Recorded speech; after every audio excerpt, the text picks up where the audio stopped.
വലിയ സന്തോഷമാണ്. കാരണം MSPന്ന് റിട്ടയർഡ് ചെയ്യാൻ പറ്റിയതും പക്ഷെ ആർക്കും കിട്ടാത്തൊരു വലിയൊരു ഭാഗ്യമാണ് എനിക്ക് കിട്ടിയത്. കാരണം ഞാൻ MSPന്ന് റിട്ടയർഡ് ആവണു. അതുപോലെ തന്നെ എൻ്റെ ബർത്ത്ഡേ ആയിരുന്നു, നിങ്ങൾക്കൊക്കെ അറിയാമായിരിക്കും, ഇന്ന് എൻ്റെ ബർത്ത്ഡേ ആയിരുന്നു. പക്ഷേ ബർത്ത്ഡേ ഒരു വെള്ളിയാഴ്ച പരേഡ് ലാസ്റ്റ് മാസത്തിലെ ലാസ്റ്റ് വെള്ളിയാഴ്ച അല്ല സാറേ, അത് കിട്ടാന്ന് പറഞ്ഞാൽ വലിയൊരു ഭാഗ്യമാണ്. അത് ഗോഡ് ഈസ് ഗ്രേറ്റ്. അത് എനിക്ക് കിട്ടി, അത് MSPന്ന് കിട്ടിയത് തന്നെ വലിയൊരു ഭാഗ്യമാണ്. പിന്നെ ഞാൻ പോലീസിൽ നിന്ന് റിട്ടയർഡ് ആവണമെന്നുള്ളൂ, പക്ഷെ ഫുട്ബോളിൽ നിന്ന് ഞാൻ റിട്ടയർഡ് ആവണില്ല.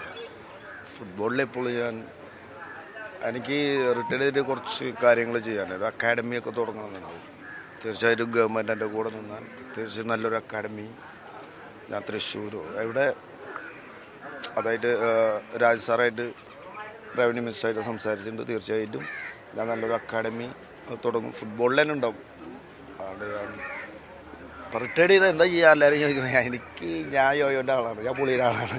റിട്ടയർഡ് ചെയ്താൽ നിൽക്കാൻ സമയം ഉണ്ടാവില്ല എനിക്കൊന്നും. അപ്പോൾ ഞാൻ തീർച്ചയായിട്ടും നല്ലൊരു അക്കാഡമി ഇതൊക്കെ തുടങ്ങി നല്ല കുട്ടികളുടെ വാർത്തെടുക്കാൻ പറ്റുമെന്ന് നോക്കും. തീർച്ചയായിട്ടും അതെന്തായാലും എനിക്ക് പോലീസിലെ ജോലിയാണ്, പക്ഷെ നമുക്ക് പ്രൈവറ്റായിട്ട് ഒന്നും ചെയ്യാൻ പറ്റില്ല.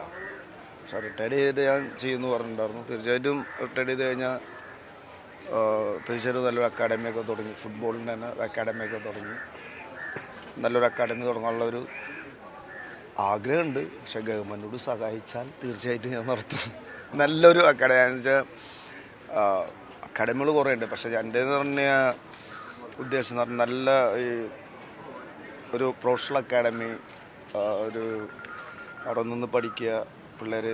അല്ലാണ്ട് ആഴ്ചയിൽ 3 ദിവസം ക്യാമ്പോ അങ്ങനെയല്ല, ഡെയിലി ക്യാമ്പ് കൊടുത്ത് പഠിക്കാനുള്ള അവസരവും കുട്ടികൾക്ക് സ്റ്റേ ചെയ്യാനുള്ള ഹോസ്റ്റലും അതൊക്കെയാണ് എൻ്റെ മനസ്സിലുള്ളത്. ദൈവമേ 4 പതിറ്റാണ്ടോളം നീണ്ടൊരു പോലീസ് ജീവിതം ഇപ്പോൾ കഴിയുകയാണ്. അപ്പോൾ MSP തന്നെ ഇപ്പോൾ റിട്ടയർ ചെയ്യാനും പറ്റുന്നു. അപ്പോൾ എങ്ങനെയാണ് അതിനെ? ഇല്ല, MSP എന്ന് പറഞ്ഞാൽ ഞാൻ നേരത്തെ സംസാരിച്ച പോലെ തന്നെ എൻ്റെ ബ്രെഡ് ആൻഡ് ബട്ടർ എന്ന് പറഞ്ഞാൽ പോലീസാണ്.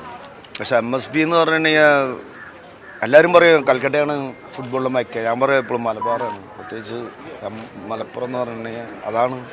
അവിടുന്ന് ഒരു ഫുട്ബോൾ പ്ലെയർ എന്നുള്ള എനിക്ക് പോലീസ് ജീവിതത്തിൽ റിട്ടയർ ചെയ്ത് പോണത് MSP തന്നെ മലപ്പുറത്ത് നിന്നായത് തന്നെ വലിയൊരു ഭാഗ്യമായിട്ട് കാണണം. പക്ഷെ എൻ്റെ കൂടെ വർക്ക് ചെയ്ത, ഞാൻ അവരുടെ കൂടെ കമാൻഡർമാരെ വർക്ക് ചെയ്ത എല്ലാവരും എൻ്റെ കൂടെ എന്ന് വെച്ചാൽ ഒരു ഫുട്ബോൾ പ്ലെയറിനെ എങ്ങനെ സ്നേഹിക്കുക, അങ്ങനെ കെയർ ചെയ്യുന്ന. കാരണം ഇവരൊക്കെ മലപ്പുറത്തുള്ളവരാണ്. പക്ഷെ സാറായാലും രാജ് സാറായാലും ഇവരൊക്കെ സാറ് ഇവിടെയാണ് മലപ്പുറത്ത്. അവരൊക്കെ ഫുട്ബോളിനെ കുറിച്ച് കുറേ അറിയുന്നതാണ്. അതുകൊണ്ട് എന്നെ ഭയങ്കര കെയർ ചെയ്യാറുണ്ട്. അതാണ് എൻ്റെ ഏറ്റവും വലിയ അഡ്വാൻറ്റേജ്. ഇവിടെ വന്നപ്പോൾ അബി, രാജേഷ്, കുഞ്ഞുമ ഒക്കെ സ്പോർട്സുകാരാണ്. അതന്നെ ഞങ്ങളുടെ വലിയൊരു ഭാഗ്യമാണ്. പക്ഷേ നമ്മുടെ സ്പോർട്സുകാരുടെ ഒരു ഒത്തൊരുമ എന്ന് പറഞ്ഞാൽ വലിയൊരു ഒത്തൊരുമ. അത് ഫാമിലി ആയിട്ടായാലും വലിയ ഇപ്പോൾ 28-ാം തീയതി, ഇപ്പോൾ ലാസ്റ്റ് 28-ാം തീയതി കൂടെ കളിയുണ്ട്. അപ്പോൾ എൻ്റെ പഴയ പ്ലേയേഴ്സ് തന്നെ കേരള പോലീസിലെ പഴയ പ്ലേയേഴ്സ് ഞങ്ങളായിട്ട് മലപ്പുറത്തൊരു മാച്ച് വയ്ക്കുന്നുണ്ട്. അതാണ് ലാസ്റ്റ് പരിപാടി. അപ്പോൾ തീർച്ചയായിട്ടും എല്ലാവരും വരാം. അപ്പോൾ അവിടെ കാണാം.